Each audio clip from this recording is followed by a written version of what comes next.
आज के कविगुरु रवींद्रनाथ ठाकुरेर तिरोधान दिवस एवं आपनारा जानें जे 1348 बंगाब्द आजकेर दिनेই कविगुरु देह रेखेছিলেন এবং এই মুহূর্তে আমি দাঁড়িয়ে রয়েছি নিমতলা মহাশ্মশান ঘাটে, যেখানে কবিগুরু রবীন্দ্রনাথ ঠাকুরের সমাধি প্রাঙ্গণ।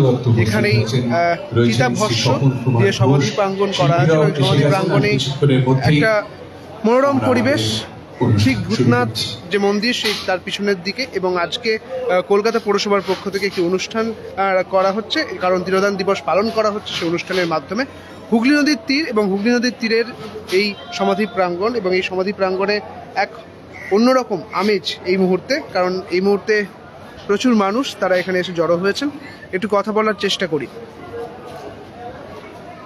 আজকে কবিগুরুর প্রয়াণ দিবস, আজকের দিনটা এলে পরে কি মনে পড়ে?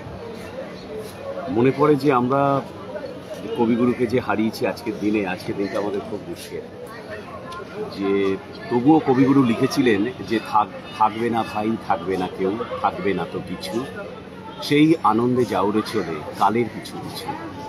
কারণ কবিগুরু বিশ্বাস করতেন যে কাল, সময়, সেই সময় কাউকেই ক্ষমা করবে না। সময়তে চলে আমরা আমাদের অনুষ্ঠান শুরু করছি। আমাদের 80 বছর বয়সে চলে গেছে। স্বাগত ভাষণ দেওয়ার জন্য আমি মঞ্চে আসার জন্য বিনীত অনুরোধ রাখি। এই স্মৃতি বিজড়িত সমাধি প্রাঙ্গণে শ্রাবণ মাস, শ্রাবণের ধারা দিয়ে কি শেষ করা যায়?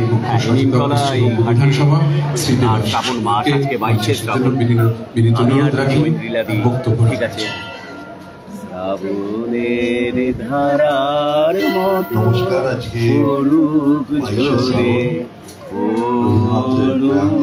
ঝরে ঝরে ঐতিহাসিক দিন আমরা জানি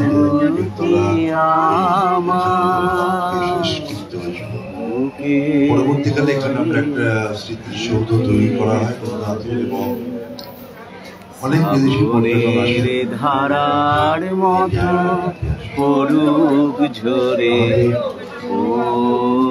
পরিকল্পনা আমাদের একদমই আজকের এই বিশেষ দিনে শ্রাবণের ধারার মতো পড়ুক ঝরে, এই গান দিয়েই তারা শেষ করলেন। আপাতত এই পর্যন্তই। দেখতে থাকুন নিউজ 18 বাংলা।